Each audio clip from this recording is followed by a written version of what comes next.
ladies and gentlemen, it's Saul Goodman, the Better Call Saul podcast. My name is Brian, and with me via telecommunications device, Dave. Dave, how you doing? Pretty good.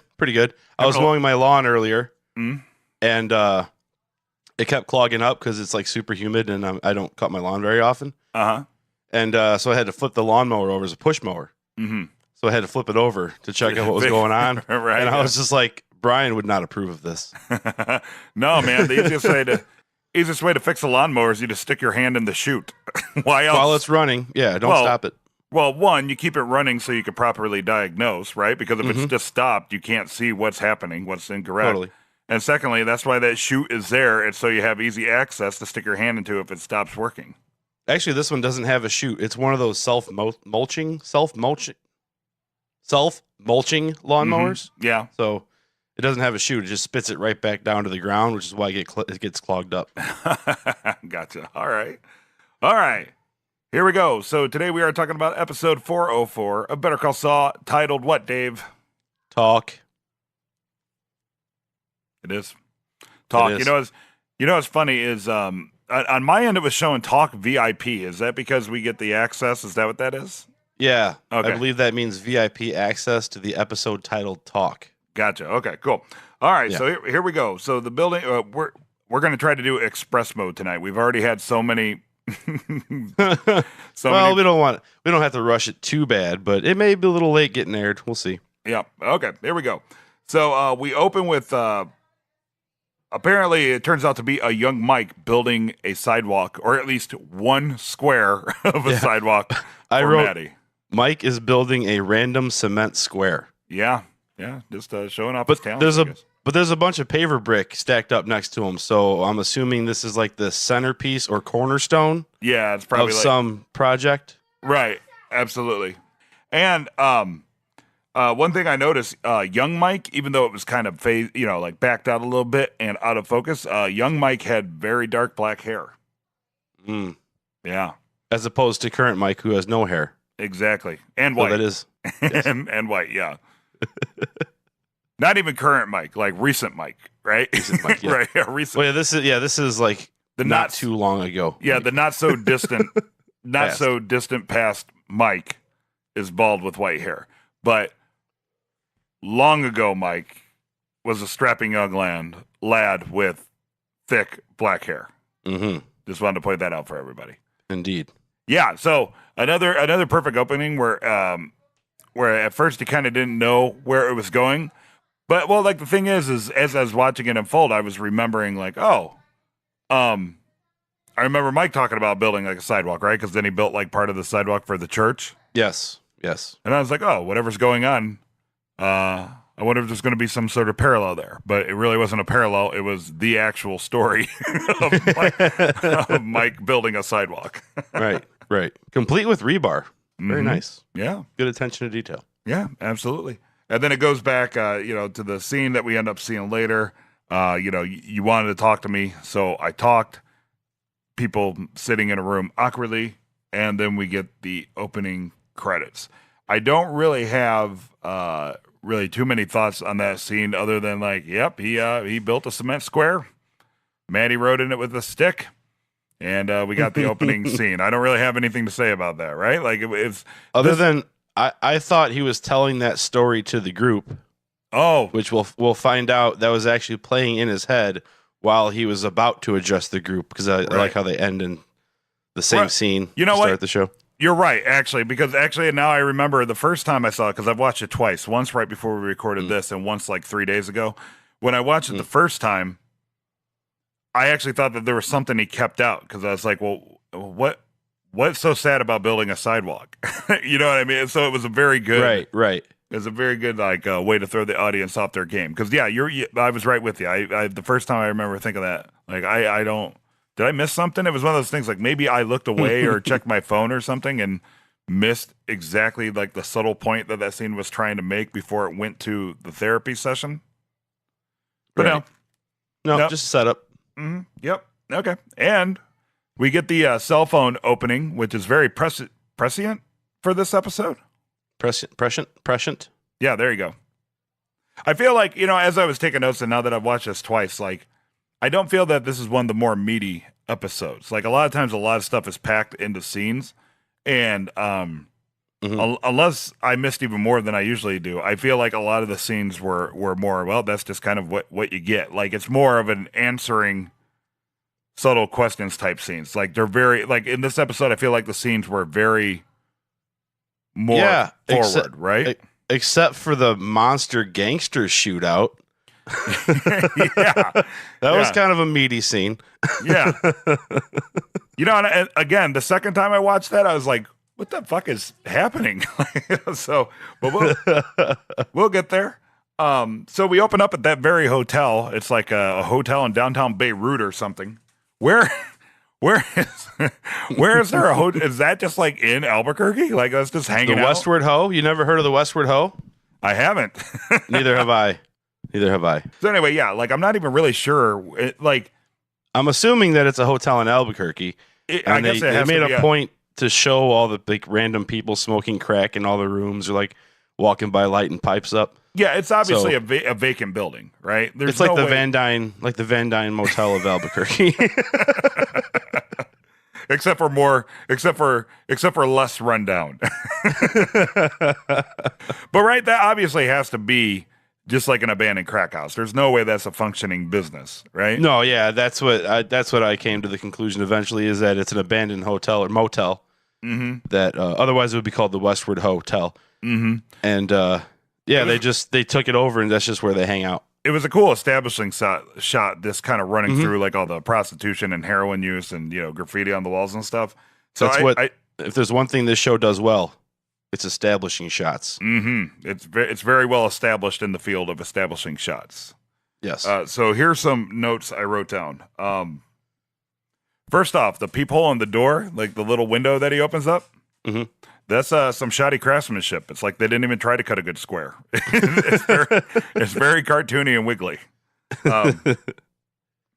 Secondly, the whole scene, especially at the door, for whatever reason, remind me of Who Framed Roger Rabbit when Eddie Valiant is trying to get into the Ink and Paint Club, and he knocks on the door, and the gorilla opens up the door to the window to the speakeasy, and the password is Walt sent me, and then for some reason that's all I kept thinking about was Eddie Valiant trying to get into the Ink and Paint Club in Who Framed Roger Rabbit. Which, by the way, on a side note, if anybody out there ever plays the classic Nintendo game, Who Framed Roger Rabbit, you get stuck if you can't get into the Ink and Paint Club, and the password is Walt sent me, just like in the movie. Back in 1987 or whatever, when that came out, I must have rented that game 5 times trying to figure that out because the instruction booklet was lost. But the password is Walt sent me, as in Walt Disney. So, also, that's a pretty shitty doorman, right? He opens the door, lets the person on the other side of the door walk in, follows them to the table. They already have drugs and money out, and then he just casually walks back and pulls the door shut. He must. I mean, obviously, this is a previously established relationship. Mm-hmm. Right. Or, I mean, just the amount of time. Like, even still, you would think he would just open them in, shuffle them in, and shut the door. Plus, well, he did the classic, like, let him in, then he walks out of the door, glances around, and then shuts the door behind him. Mm-hmm. And plus, he did let a whole camera crew and people filming inside. Which, that's not quite, if you want to be on the down low, that's not really the right path to go sometimes. Right. I can't imagine that his manager would be happy with his performance, and I feel that's going to come up during his review. You're just taking special notice because this is your industry. I was like, oh, that bed is not made correctly. Fire the housekeeper. Who runs the preventative maintenance program at this hotel? That's Mike's next stop. Yep. He could do it. As long as he has a clipboard, he's good to go. He's good to go, man. So pretty much the scene in the nutshell is pretty much establishing that there's just this really kick-ass, awesome underground dilapidated hideout. And they do all sorts of illicit activities there. Mm-hmm. And Who Framed Roger Rabbit? So that and they dropped off drugs and they were scoping the place out because they're casing the joint. Right. Yeah. They're kind of Yeah. They're kind of getting a game plan together, right? Right. Yeah. Which just goes completely out the window. So then we meet up with Jimmy, and he got a job at CC Mobile. Good for him. And I noted that he was sleeping alone. Mm-hmm. Well, Kim was already up and about it. She was already up and ready to go. I was hoping she left because we were talking about that one scene and how we hoped it would continue. Which, by the way, I believe every season picks up at the end of a previous scene, like when the season opens. Mm-hmm. So I don't know if they do it episode to episode like we've been asking for, but I totally forgot. Like every season starts like that. Yeah, that's true. So I'll stop asking for that. If you listen to preview of the prior, some of you may or may not. Mm-hmm. But Saul's there and gets a call from the fine folks at CC Mobile, and he's offered a job as a shift supervisor, which he again turns down. Of course. And I almost thought, like, man, I hope they don't do some other stupid caper. Right? No, I didn't go to that. I thought maybe he just doesn't need the job because he's 4G richer, 5G, 9 right. if you count the payout and the thievery. Mm-hmm. Yeah. Yep. And then we find out, Kim meets him in the bathroom as she's on his way out the door, and he's brushing his teeth, and she gives him a phone number for a therapist, and he seems like he's polite, and I guess he appreciates the gesture, but you can kind of see that he's like, I don't need this. I'm completely cool. I'm fine. Yeah. I don't need a therapist. But it comes out in that. He kind of like, yeah, I got a job doing this, and she kind of slightly humors him, like, oh, that's great, like that's like trying to be supportive, but it's obviously a waste of his talents, or not that's an illegitimate job. It's just he's a lawyer through and through, and that whole thing, or not the priority, because I mean this goes back to the Kim breaking down last episode. So obviously she broke down because she thinks he's got some real problems, and maybe she thinks he should fix those problems before he goes off and gets some shitty job. Right. Because that'll just build up the stress, and then he'll end up exploding later. Yeah. Right. And it was good to hear him actually say what he was doing. He's just trying to get some sort of somewhat gainful employment until 10 months from now when he could be a lawyer again. Right. But at first, I thought he was just blowing her off, like he was going to go do some other caper. Then I thought maybe he's going to do another caper. When he's like, "Oh, I got a job," but he didn't at the time. Yeah. But then he calls him up and says, "Hey, you guys still hiring?" I'm back in. Yeah. Once again, what was his plan if they went with candidate B? I mean, I guess it really doesn't matter in that circumstance. I guess he would have had to go to another job, but right. A lot of what was the plan? Like, there's a lot of 50-50. I don't feel like they've done that so much in the past. Like, maybe I just wasn't like on this kick of finding out like what was your plan if that didn't go through. But I just feel like people hanging out in the doctor's office. What possible plan did you have to explain that? You know what I mean? I think that's just your nature this season, Brian. I guess Nacho gets shot in the stomach. Okay, what was your plan if he did die? And it right, like right. Jimmy gets by all accounts a dream job, and when turns it down, what would he have done if they would have went with candidate B? Right. But you know what? We don't have to worry about that. Well, it's already been written, so. Yeah. Not our, Right. Right. Exactly. If there ever was destiny and lack of free will, it's within a TV show. Right. Yeah. This next scene I was a little bit confused about when Kim went to the courthouse. Mm-hmm. Because we hadn't been there in a while. Well, I was thinking back to when she left Davison, Maine. When she left the Green Table, Mesa Verde. And she's like, we got to stop by the courthouse. And then her assistant's like, I didn't know you had something lined up for today. And she's like, I don't. So this is obviously related to that. So she's been doing this. Right. On a semi-regular basis. I didn't know if the judge was right or not. Right. When he's like, rediscovering your love for the law. Is she? I don't think she's doing that. But maybe she is. maybe she's purely killing time to get away from Jimmy. Yeah, I don't know. I thought that was kind of odd too, right? Like, man, I don't know. Yeah, that's a hard one. Or maybe that Mesa Verde is such an overwhelming situation. Mm-hmm. She just wants to go see like how the little people do it. Yeah. You know, they kind of taking the easy way out because then he's like, I got a bunch of PD work. You know, I may put you to work if you keep hanging out. Maybe that's kind of like her last, like, maybe I do want PD work, or maybe I do want this massive undertaking. Yeah, I think the overall sentiment that they're going for is that she's just kind of lost right now, right? Like she doesn't kind of really know what to do with herself. She's no longer a part of HHM. Jimmy's being all fucked up and weird, you know, like the banking thing, well, maybe awesome financially is a huge strain on her.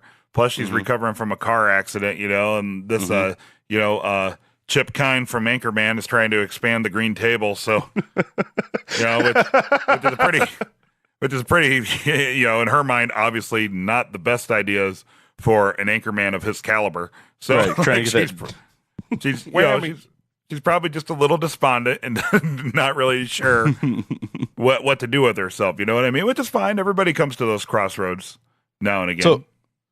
So when Judge Munsinger, which by the way I totally spelled correctly without looking it up. Nice, well done. 2 points. When he summons Kim to his chambers, and he tells her the plot of the verdict, did you know that was a movie or that specific book or movie? No, I did not. I was like, oh, this is a pretty interesting case. No, I didn't. But for some reason, I wrote on there he should have went with the plot of Devil's Advocate, and I think that's only because that's the only other law-based movie that I think I might have seen. You gotta get you some Time to Kill, man. All right, Kim, I got a case for you. Are you ready for it? Okay, so the devil. So you're the best lawyer in town. Yeah, but it's like a small town, right? And then the devil summons you to New York just so he can have sex with your wife and your neighbor. Okay, you got this? But then you have to have sex with your brother. Yeah. How's that? Does that sound great? Or whatever he said there. By the way, your wife's gonna lose her shit too. Yeah. But hey, Keanu, right? Huh? But no, I had no idea that was a.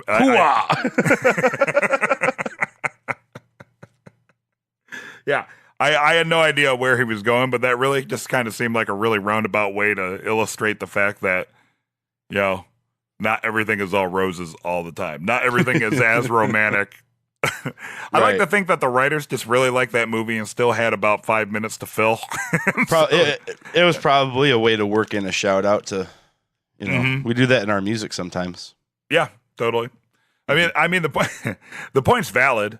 I mean, you know, the point's completely valid. Don't go searching for this thing that you think that you probably can't attain because it doesn't work like that, you know? Like, you know, it's like people, like in my line of business, they're like hotel manager. You'd be amazed how many people think it's like this big romantic, like you run hotels and you get to meet all these people.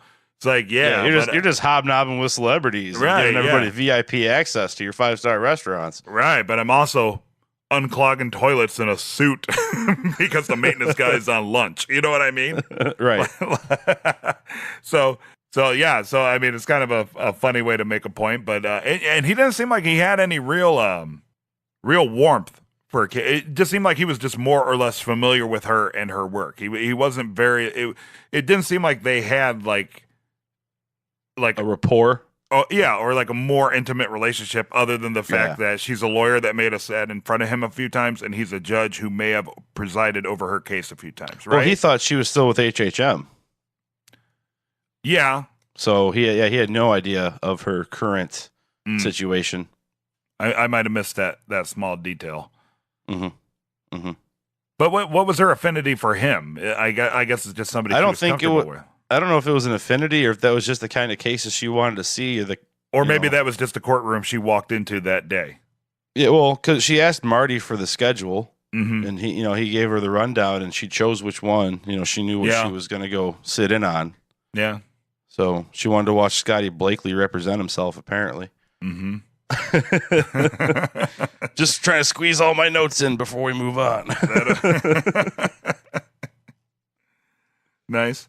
You know what they say? What's that? A man who represents himself has a fool for a client. Indeed. I thought that too. But Me too. I'll go on record. Once upon a time, I actually had to go to court, and I represented myself, and I won. Just out of sheer stubbornness, but I won. So it was awesome. Sometimes that's lawyering. Mm-hmm. Yeah. Long story short, in case anybody's curious, my roommate didn't pay his bills. They took me to court to try to settle to get me to pay half of his bills, and I blatantly told them that I would go sit in the county jail before I ever paid him one dime. There you go. And so what happened was the judge asked me if I had receipts, and I said yes. And then they tried to make some other sort of like agreement where like, okay, well, instead of like half, why don't you pay like a quarter of the back rent, and then he could pay 75%. I was like, no, not doing it. Nope.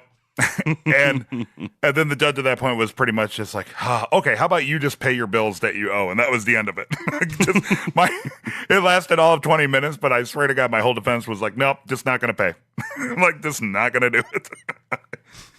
I might have even said, I like to think that I said, even if ordered to, I won't pay it. But I think even the judge knew that it was bullshit. Anyway, my last note is that PD Overload, good band name. PD Overload. PD Overload, good band name. I like it. Yeah. I like it. I feel like, okay, just hear me out real quick, because this has a lot to do with Better Call Saul. No, like, totally not going off in a dumb direction, but like, I feel like band names sometimes, if they have initials, they're more mysterious in rock and roll than puns. I'm just putting it out there. True. Yeah. Like NWA. Right? KMFDM. Right? Yeah, way more rock and roll than like the Steve Miller Band or like UB40. Yeah, UB40. Yeah, kind of. Yeah. Anyway, here's Wonderwall. ZZ Top. ZZ Top in Canada. Ah, yes. AC/DC. Okay. Yeah. See, all rock and roll. All rock and roll. Yeah. The WHO. I actually had to think about that for a second. I was like, yeah, like, wait. All right. Moving on. We see Mike meeting Anita for dinner. That's nice. Good to see Mike getting having some companionship and doing something other than sitting in his dank ass shack or the place where he works, because his house is dark as shit too.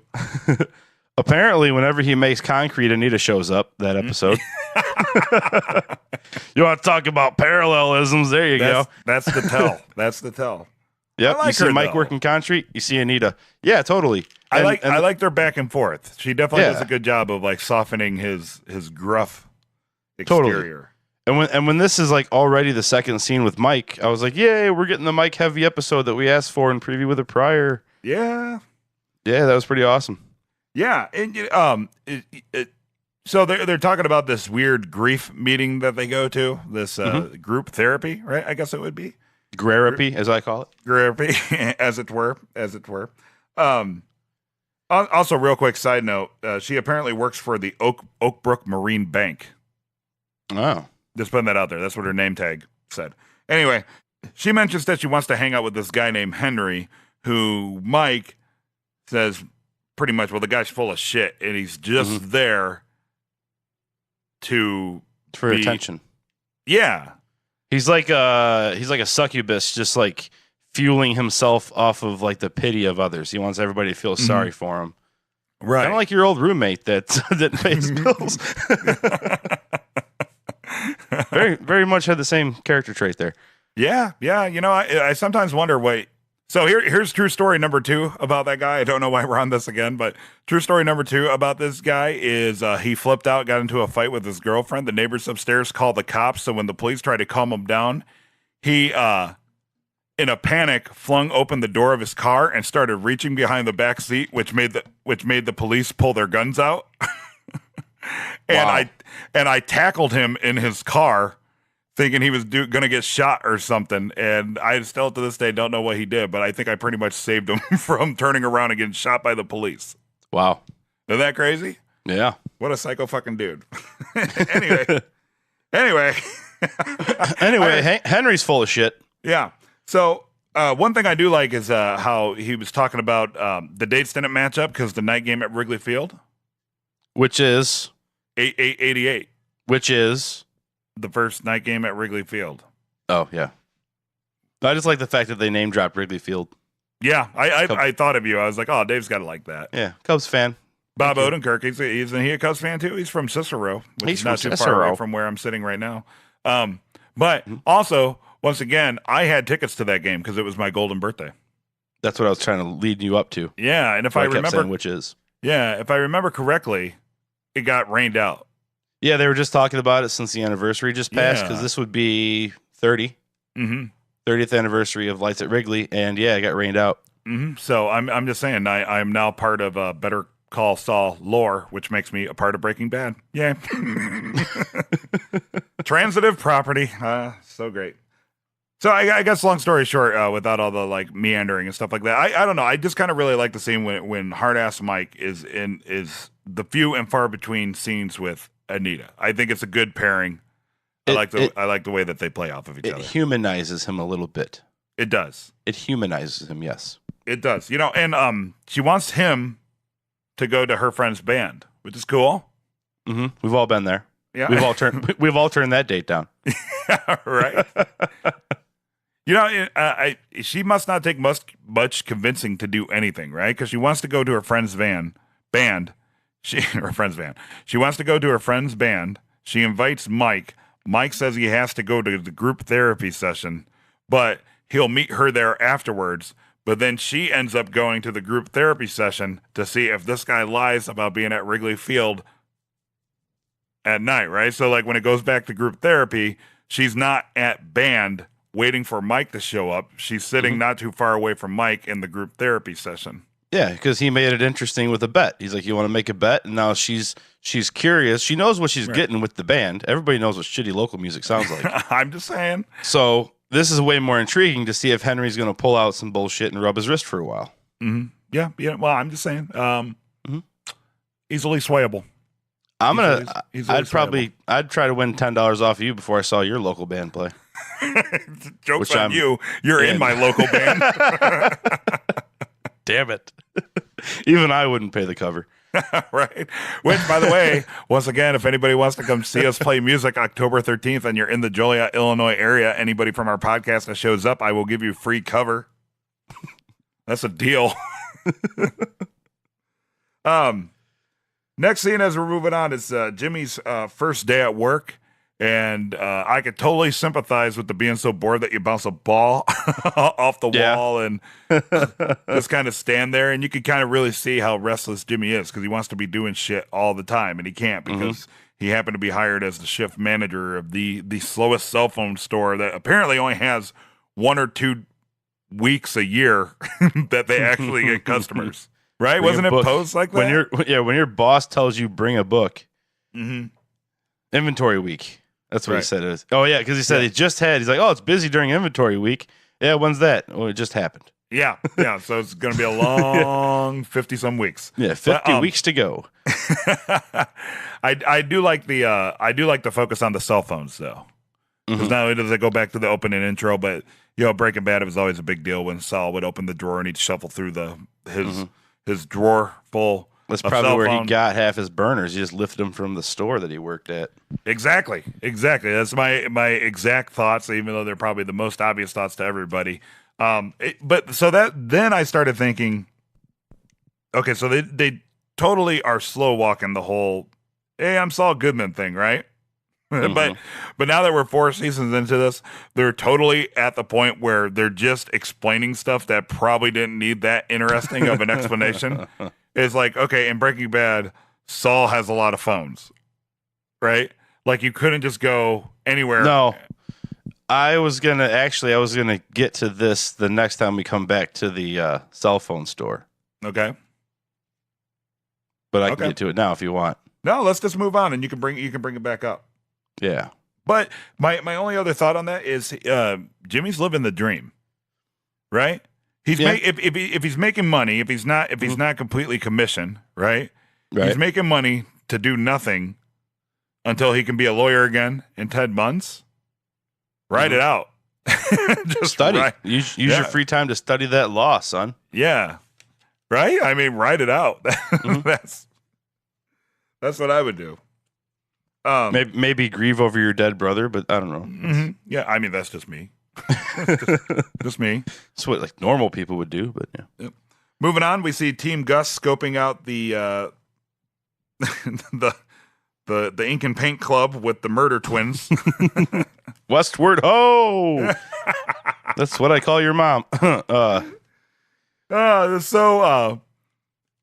so great. I love how you just hear Nacho trying to put together some sort of feasible plan about how they could possibly overrun this fucking place, and the murder twins are just like, "We got this, fam."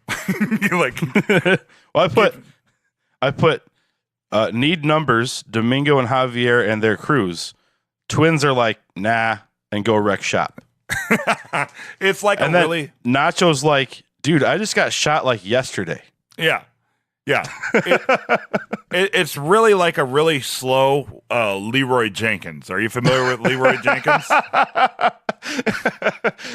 Except this time, Leroy is outnumbering the reasonable people. Yeah, well, they're still outnumbered. Now it's 2-1. No, I'm saying it's 2-1. It's the two twins against Nacho. Whereas Leroy Jenkins was one guy out of a whole clan. Right, while they're all making their plans. Yeah, well, I like to think the murder twins, one is Leroy and the other is Jenkins. Right? Because it's like the same setup, right? They're scoping the situation. You have the one guy running down the strategy and the chances of survival, and then you have, the take action party, just like, cool, got this, and then they just go for it. But they didn't quite. I mean, Leroy Jenkins ran in screaming. Yeah. And opening. They came in pretty stealthily. I mean, they got through like 4 or 5 people before they were even noticed. That's the most impressive thing about that. So you kind of brought that up earlier in the episode where I love the way that they framed it. It was like a cartoon.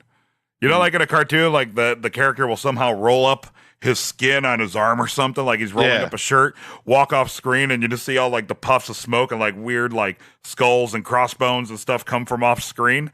That's exactly what this scene was.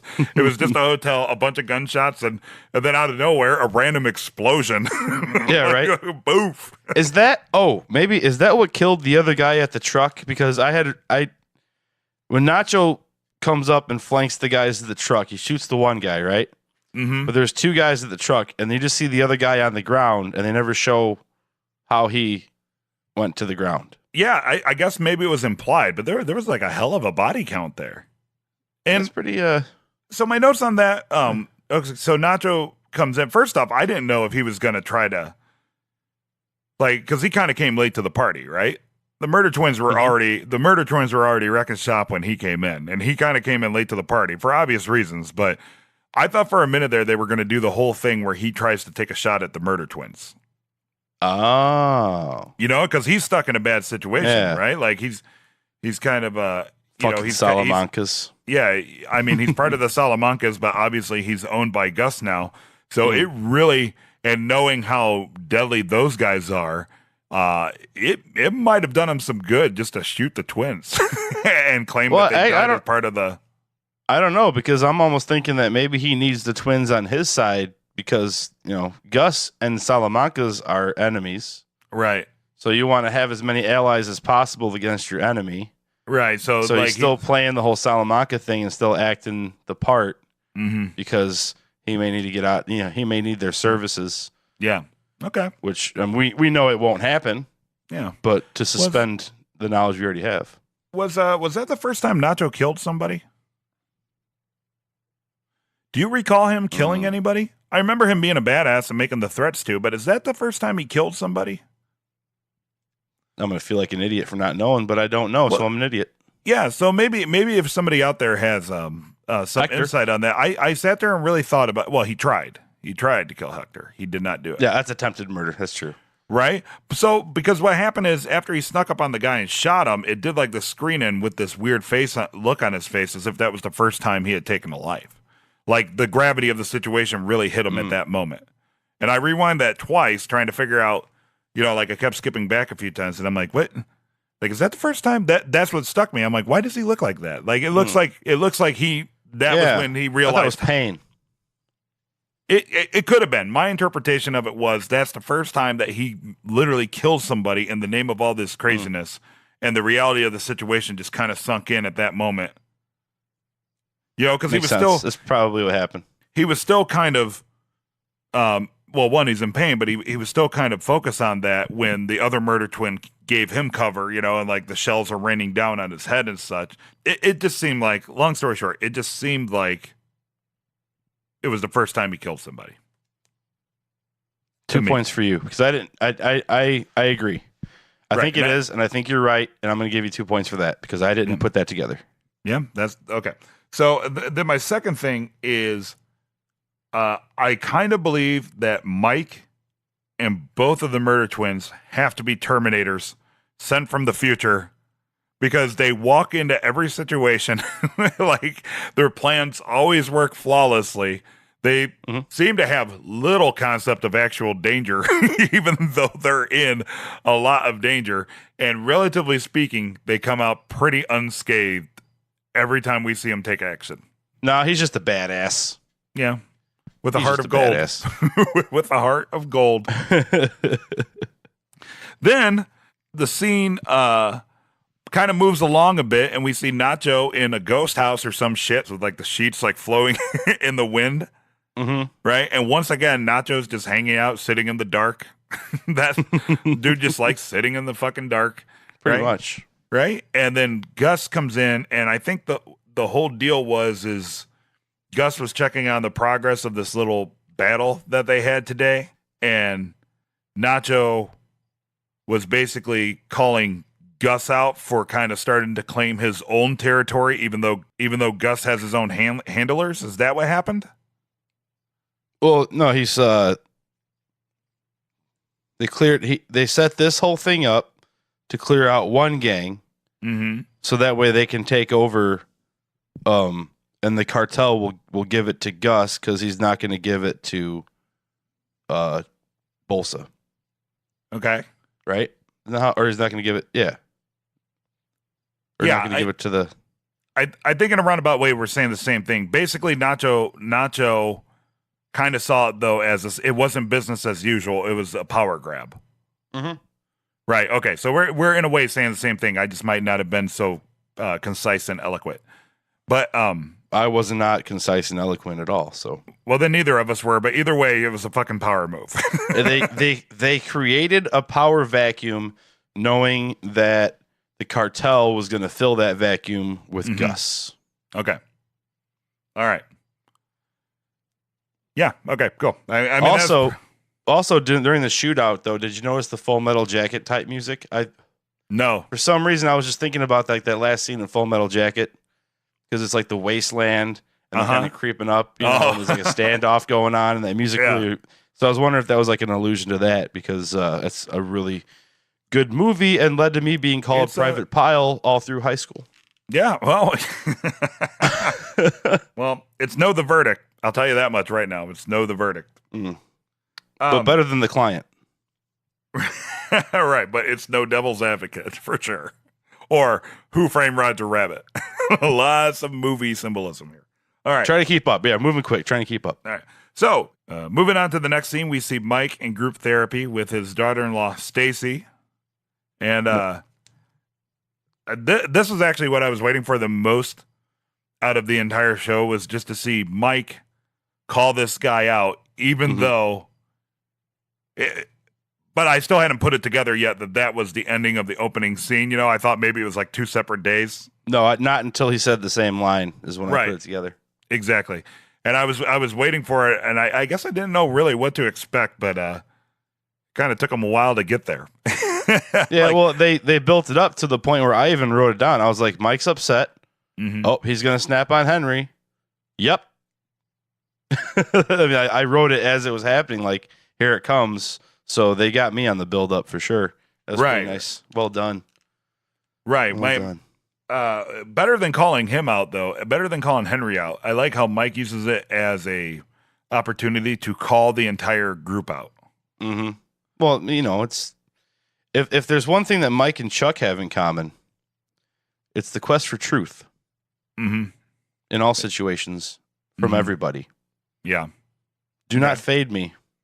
Because I am unfadable, as they say. As the kids say in 1990. You can't pull the wool over my eyes. I'm the one raising the sheep. Okay. All right. But I don't know why that made me laugh so bad. That just sounds so stupid. Because it's so bad.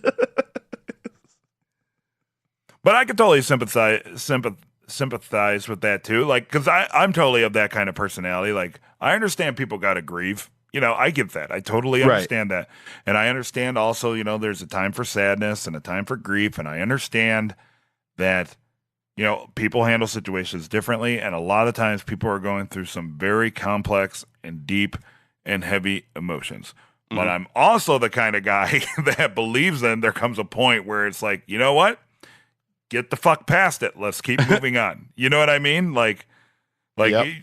And I guess that's kind of what Mike's character is supposed to be. I guess that was his whole point is, you guys meet here every week.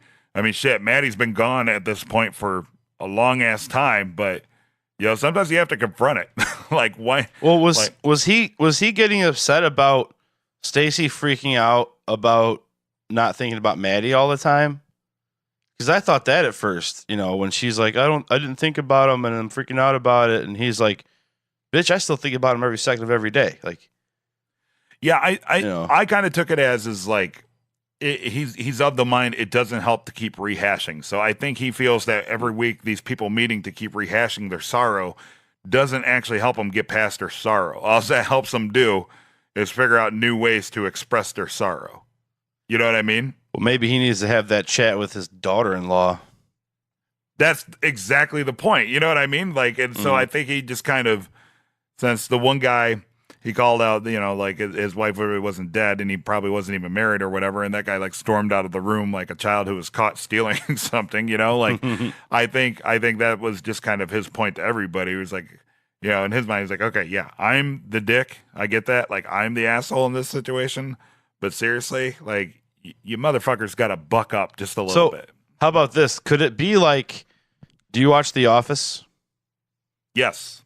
When Michael upsets Holly on her return and he sits Kevin down and apologizes to Kevin, but he's really apologizing to Holly. Could it be like that? Like he snaps on the whole group, but he wants the message to get through to Stacy.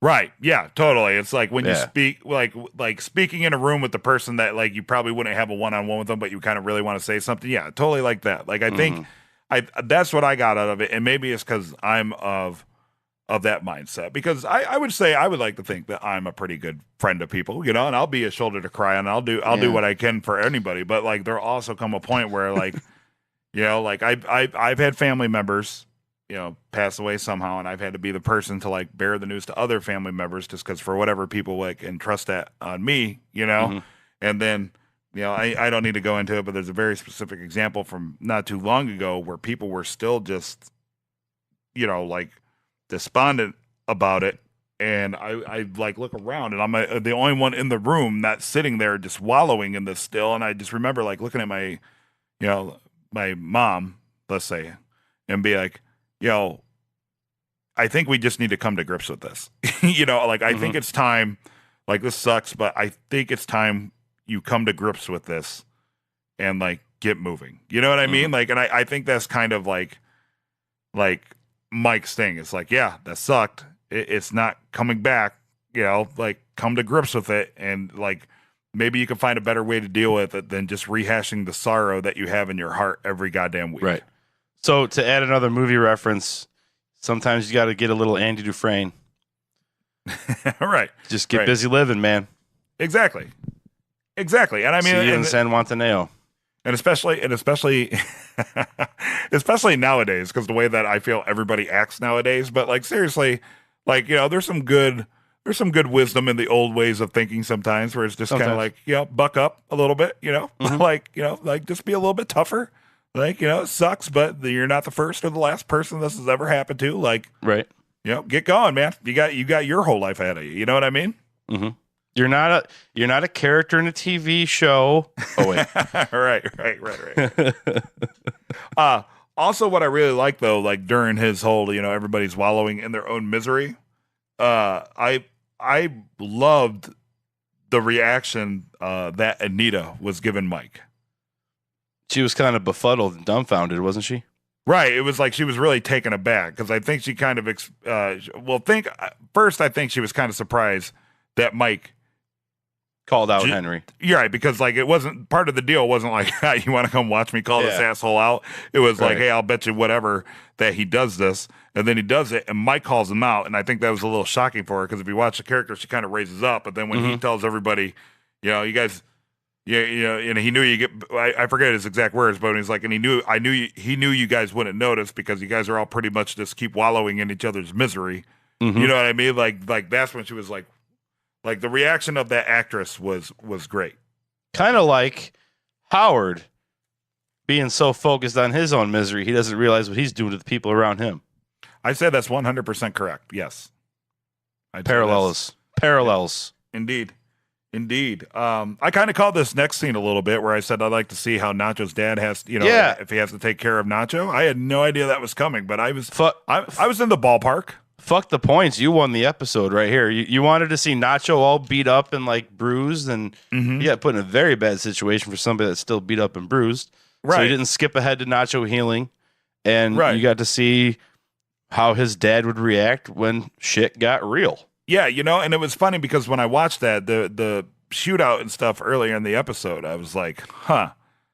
I was like, well, his dad's going to hate this. Well, at first I saw him out and about, right?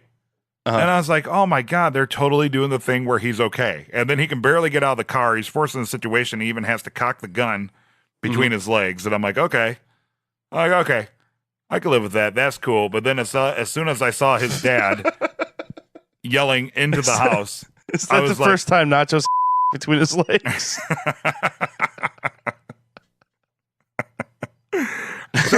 So when we saw Manuel, I believe his name is Manuel, enter in his house and it was dark, I'm like, that motherfucker is sitting in the dark again. He's sitting in the dark again. He's just hanging out in the shadows. He's a vampire, dude. But then I was super happy that that they might explore that a little bit because now it's like it was kind of well put together, right? Because like he didn't rest or whatever, like the vet said. He went back into action, so now he's probably even worse off now than he was prior, and he's exhausted and beat up, and he basically just asked his dad, like, can I just sleep? Like, can I just chill for a second? He's like a little boy coming back home. So I hope they keep exploring that because that was what I kind of wanted to see, and I think that'd be such a cool angle for at least an episode. Did I ever tell you about the time when I moved back home from college? And you were shot? No, but I just sat in the kitchen with the lights off. Did you really? No. Freaked my parents out.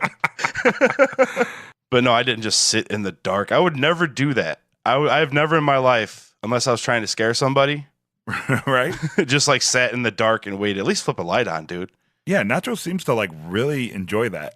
He trusts people. They trust that people don't shoot home intruders. Apparently, right? Well, that's the best part about it. Is like he automatically again. What's your game plan? I was gonna throw that at you. Like, what would his game plan be? Like I get dramatics, but this is like the 4th or 5th time this season already where he's just randomly sitting in the dark. The motherfucker is Batman. He's Batman. He's Batman. No other dude. Explanation. Maybe the next time he'll be hanging upside down. Good for your back. Then he'd be literal Batman. But anyway, good. He'd be Man Bat. He would be Man Bat. Man Bat. Yeah. Good to see that angle coming through, though. Then his dad gives in. Yeah. Next scene, Mike's. I guess it's just showing how thorough Mike is, but it gets him a phone call from Gus. Was he waiting for that phone call and passing time as an excuse to be there, or do you think the higher ups got sick of him harassing the employees and called Gus?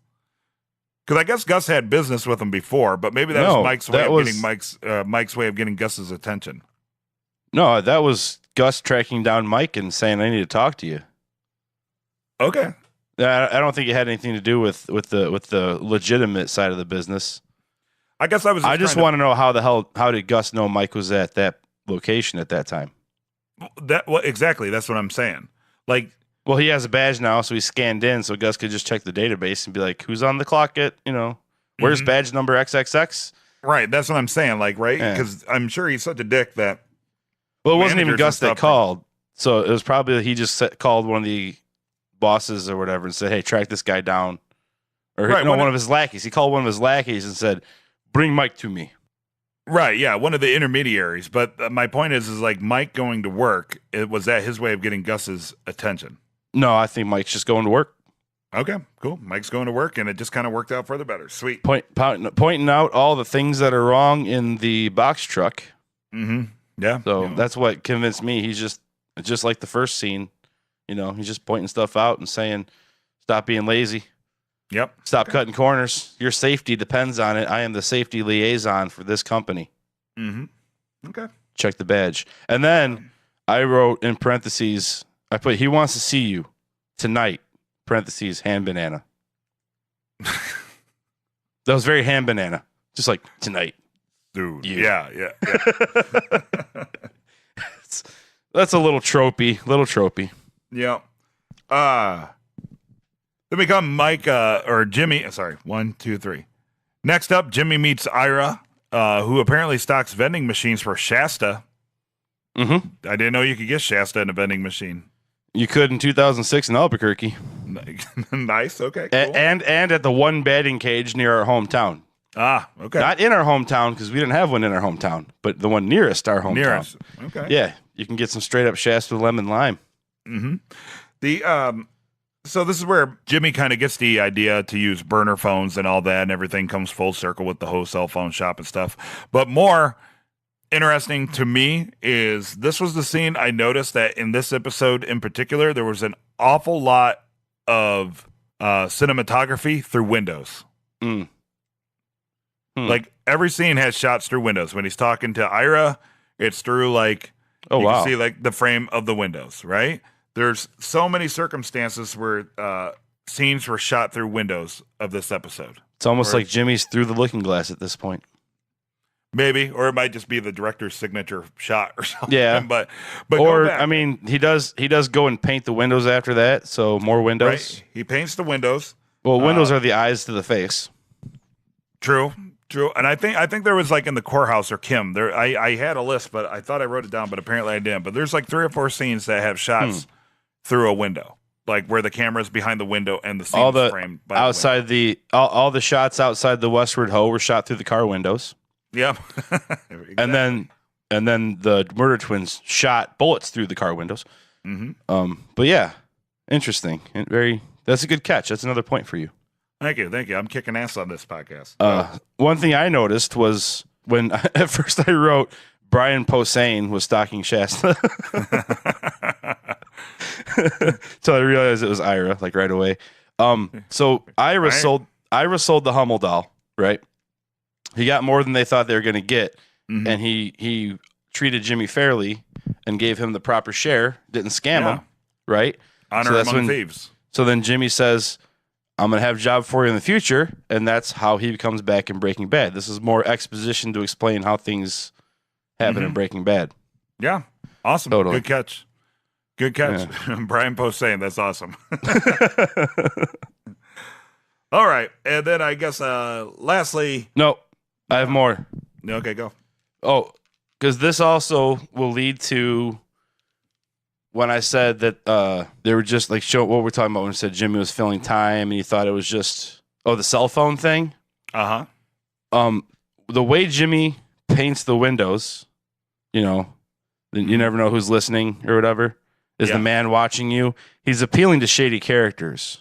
Right. He's appealing to guys that buy burners, which are his future lawyer clients. Oh, nice. So, if you keep track of who keeps buying a burner every month or every week, that guy's going to need your legal services eventually. Right. I wonder if they're going to go the whole route that suddenly his store blows up and this is his first, gray area business. Yeah. You know what I mean? Like this is his first gray area business, and then his boss would be conflicted because on one hand sales are great, on the other hand, why is this why is the slowest store all of a sudden super busy? Well, when you get someone managing it that knows what they're doing. Also, you could bring back Saul Goodman with the TV commercials and bring back the sound guy and the video guy again. Yeah, look at there. It could go that route. That'd be nice. But we haven't seen them yet this season, but I guess it's only 4 episodes in. But then again, that's that's literally almost halfway.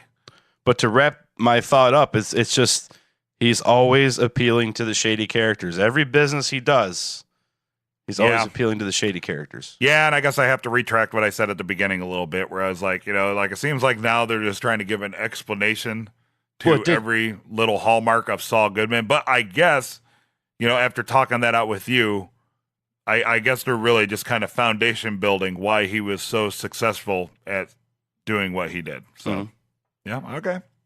Location be damned, because it's always in some shitty mini mall location too. Yeah. Can we go to last scene now? Can we take him to the bridge? Exactly. Mike meets Gus, totally unimpressed. Gus kind of tries to intimidate Mike over Nacho. Mm-hmm. And then Mike is pretty much just, cut the shit, give me the job. I had to note the expression of when he looked at Victor and Tyrus, and he's like, ugh. So unimpressed. Yeah, not really. These guys. He's the old sage, man. Yeah. And he's just like, make a move, because you won't. Exactly. Once again, he's a Terminator. Yeah. Right? No fear.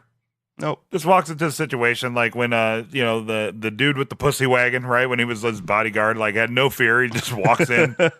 Not even a gun, a fucking pimento loaf sandwich. No fucking fear at all. Somehow beats up a man half his age who's also bigger than he is, right? Yep.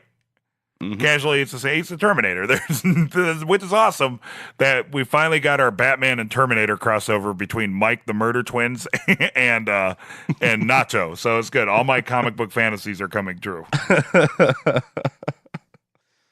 And just for the record, before anybody gets on my ass, I'm not saying that disparagingly. I'm just saying, like, as I watch the show, these are things I notice. And while I get it, Mike's a badass. Sometimes it goes a little overboard with making Mike the badass in my eyes. Well, he is a ex-Marine sniper, so. Right, which is also a reason why I think makes it super awesome. Like, so for me, going to the extreme isn't always a negative thing. You know what I mean? Mm-hmm. Like, it's kind of why I love it, because once again, if everything was super realistic, I would probably hate this show's guts. Yeah, right. Well, that's like, I love the fact that a lot of TV. it is so over the top. You know. I know, but sometimes people like hit us up and it'll be like, well, if you don't like the show, why are you doing this podcast? And I'm like, who said any of that? Like, some of the stuff I kind of make fun of it. It's like some of the stuff that makes me love the show. Right. Like, it's just like my friends. I would say our group of friends are pretty ruthless to each other, but the fact that we're absolute dickheads to each other half the time is exactly why I love my group of friends. You know what I mean? It's like that whole thing, right? That makes sense, right? Yeah, I still catch shit for my friend Brian that you hate. Hell yeah. Hate that guy. When we started becoming really good friends, I actually had told him, I was like, I'm going to be really mean to you because we're friends. My wife has always made, because we had plans with a buddy who was in from out of town. And my wife was like, man, I really honestly don't feel good. I don't think we can go out with him.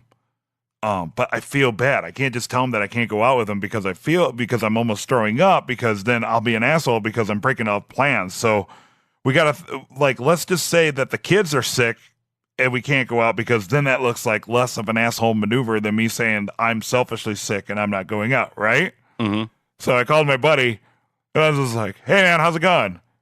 Not coming out tonight. All right, bye. And my wife was like, why did you say that to him like that? I'm like, we're guys.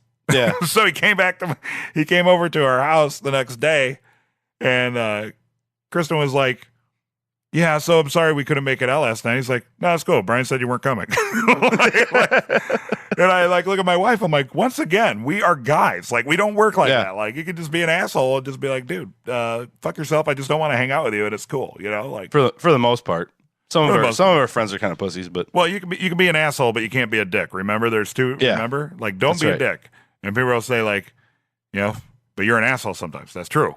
Yes, but I'm not a dick. Yeah, I'm an asshole, but I'm not a dick. Mm-hmm. All right. So overall thoughts on the episode. Lot slower. I think it's a lot less layered than previous episodes. But I guess if you have 3 heavily stacked episodes. Right, I feel like this happens every year, right? Like, you get a handful of really heavily stacked episodes, and then you get ebbs the and slower. flows. Yeah, exactly.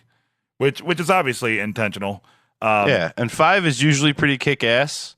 5 usually gets some pretty intense shit going on. But, I mean, this was like a fast sandwich. Because it was slow, and then the shootout, and then it was slow again, you know? Yeah. Because there was a point where, like, it went through about 20 minutes that I thought I, like, blinked and I missed it kind of thing. But then at the end, I was kind of like, slowing down a little bit. Yeah. I could have used less exposition on the grief counseling and more of the interaction between Manuel and Nacho. I also think the explanation of the zinger with the explanation of of the verdict was kind of a little silly. I think I get it. I think it's more important than we realize, and we're probably missing something. Or there will be some sort of weird callback to it, like later on, and it'll make more sense. Unless it was all about the fact that he told her to go home, and then she sat right back down in her seat and just gave him that stare. Yeah, which I actually kind of found really funny, right? Because it was like, God damn it, like it's like the cat came back, right? It's just like fuck, like go, because there was a couple, like again, actually, I kind of found some really funny parts in this episode. One, I openly laughed at that she was there, and then, like I said earlier, I openly laughed when there was a shootout. Because the absurdity of two guys taking out an entire abandoned hotel full of crackheads is kind of funny enough. Especially since it was kind of like Leroy Jenkins. Right. But then as it was panning across from Nacho's point of view and there was an explosion, and I was like, who brings a bomb? like who has a bomb in a gunfight, right? They're probably cooking meth in there or something. Right. Yeah, that's true. It could totally be something like. And then what I love about it too, it wasn't like it didn't sound like handguns going off. It sounded like a full-fledged like war battle, and then out of nowhere, one of the murder twins has an Uzi or whatever the hell that was. I think it was an AK. Yeah, it was like, what? Whoa, shit! He brought a whole bag. I didn't catch the bag at first until he pulled handguns out of it. You know? Oh yeah, the bag. I remember him picking up the bag. I just didn't pick up on that at first. So to me, that whole scene was kind of humorous too, because again, it was so over the top because it was these two murder twin Terminators just wreaking havoc, and then shows it's like Tango and Cash. Yeah, exactly. It shows just a ton of dead bodies everywhere. They were literally a two-man army. That's what they do, man. Yeah, better strategy, I guess. When you know that you're going to make it to the next show, you can do whatever the fuck you want. That's right. That's right. Like, you're shooting at me, dude. I'm in Breaking Bad. Are you in Breaking Bad? No. You're probably going to get the... Right. Exactly. Good point. Awesome. So overall, I enjoyed it. Slower episode. Not as nuanced as previous episodes, unless we're just not noticing a lot of things and glossing over stuff because of there's probably like the cell phone thing is probably more important than we think. And yeah, but you know what? But the whole thing with like Mike and getting the job, I understand you want to prove how badass Mike is, but you could have had that 5-second scene, in the next episode. Yeah, that's just a cliffhanger to get us to watch next week, and it's working. Mm-hmm. I don't want to know what the job is. Or like the whole, like, they wasted several minutes on Mike examining a truck, right? And I was just in there waiting for some sort of funny payoff, and the payoff was that he got a call from one of Gus's intermediaries. Yep. And he ignored a call from Stacy. Yeah, but I feel like that scene could have been cut at least in half, and everybody would have got the gist of it. Yeah. But unless I was waiting for it to be like, when he said the thermometer was off or something, I was waiting for him to discover that this truck was used to run drugs. Yeah, I was kind of hoping for that too. And maybe that was what they planned, was just to make you think that and kind of string you along a little bit. I mean, maybe he did, and it'll be one of those weird things where, like, there was a nuanced look that'll be revealed in upcoming episodes that we didn't catch, because it was a pretty meaty scene for, once again, not a lot of payoff. He snuffed the call, and he got a call. Like, and he's a dick. Like, okay, we get it. Like, the motherfucker knows his ratchet straps. Like, we get it. Cool. So... And if it says double stack, don't fucking double stack. Yeah, man. God. Fucking listen to the rules. That's how shit gets broke. Exactly. So bad. Over. Oh, I get it. Breaking Bad. Very nice. Okay. So overall, not a bad episode. I did enjoy it, just not as much as the first three, but that's better than this podcast episode. Yeah, absolutely. This is a terrible podcast episode. I've resorted to heckling you this episode. Feel free to tell us what you think. Tell us what we missed. Make sure to check us out on TV Time. It's an app you can download and discuss all your favorite TV shows with people from all around the world. We get a lot of cool comments and thumbs up off of that. Make sure to check us out Facebook, Twitter, You can email us. I'm not even going to go over all this stuff again because you know how to do it. Everybody knows where we're at. You can definitely hit us up on nothingimportantpodcast.com. Check out some of our interviews with older celebrities, and you can check out some of our thoughts on Rick and Morty on the Rickest Rick and Morty podcast, A Pumice Among Us. We appreciate you listening. We'll see you this week for Preview with a Prior. I already have some really great comments from you folks out there, and I haven't checked if we got any positive reviews, but remember, I think it's if we get 10 positive reviews, I'll release one of our band songs that we've never released before. Real quick, so one of our listeners actually purchased the Bavarian Boy Hummel figurine off of eBay that we talked about on Preview with a Prior. I am in the process of setting up a phone interview with the person who sold that to him because I think that would be a nice way to complete that story. So hopefully by Preview with a Prior later this week, Dave and I will have some sort of phone conversation with the owner of the Bavarian Boy because it seems like a nice person. I don't know if it's a man or a woman, but from our back and forth, seems like a very nice person. I think that would just be a fun way to make our Bavarian Boy story come full circle. I think that'd be really cool, right? Yeah. Just kind of a fun thing to do. We don't always have to talk to famous people. We could talk to, just cool people in general. Like watch it be a famous person, like Tom Cruise or something. Yeah. This is Tom. Awesome. All right, cool. Well, hope your week is awesome, everybody. I hope we don't get this out too late tonight. We had like an epic, literally 6.5 hour band practice Saturday, and we're all reeling to catch up since then. So, hope this finds you well. And Dave? Call us idiots, call us geniuses, whatever, just call us.